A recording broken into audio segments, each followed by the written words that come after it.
আমরা বেশিরভাগ ক্ষেত্রে ভুল মানুষটার কাছে ভালোবাসা দাবি করে থাকি। মানুষ সারা জীবন শুধু পোশাকটাকেই পরিষ্কার করে, কিন্তু সবথেকে দামি জিনিস যেটা চরিত্র সেটাকে অপরিষ্কার রাখে।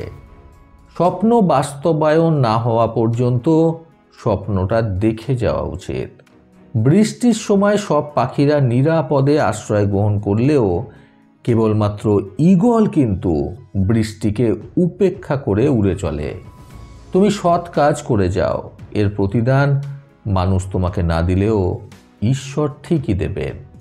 এক কথায় সেটাকেই সাফল্য বলা হয় যখন তোমার স্বাক্ষর অটোগ্রাফে পরিণত হবে। যে নিজের ভুল স্বীকার করতে জানে সে কখনো ছোট হয় না, বরং তার সম্মান আরও বেড়ে যায়। ব্যর্থতা রোগের সবথেকে ভালো ওষুধ হলো কঠোর পরিশ্রম। এটা তোমাকে সাফল্যের পথে এগিয়ে নিয়ে যাবে। এই কথাটা কিন্তু স্পষ্ট যে সৃষ্টিকর্তা তাদেরই সহায় থাকেন যারা কঠোর পরিশ্রমী। কাউকে যদি ভালোবাসতে হয় তাহলে হৃদয় থেকে ভালোবাসুন।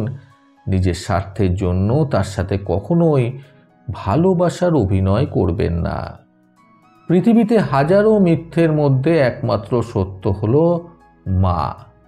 যদি কাউকে ভালোবাসো তাহলে তাকে চিরজীবন ভালোবাসো, আর যদি না বাসো তাহলে ভালোবাসতে যেও না।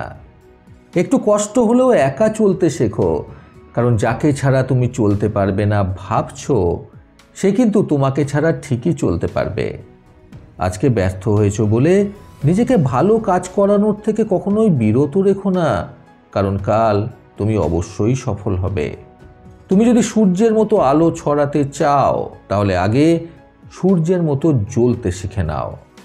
আমরা প্রত্যেকে যোগ্য ব্যক্তি খোঁজার চেষ্টা করি, কিন্তু কেউ নিজেরা যোগ্য হওয়ার চেষ্টা করি না। এই পৃথিবীতে কারো আপন হওয়াটা খুব সহজ, কিন্তু কাউকে আপন করে পাওয়াটা খুব কঠিন।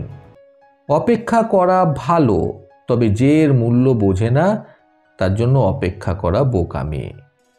আঘাত ভোলা সহজ, কিন্তু অপমান ভোলা মোটেও সহজ নয়। এই পৃথিবীর সবচেয়ে নোংরা ডাস্টবিন হলো মানুষের মন।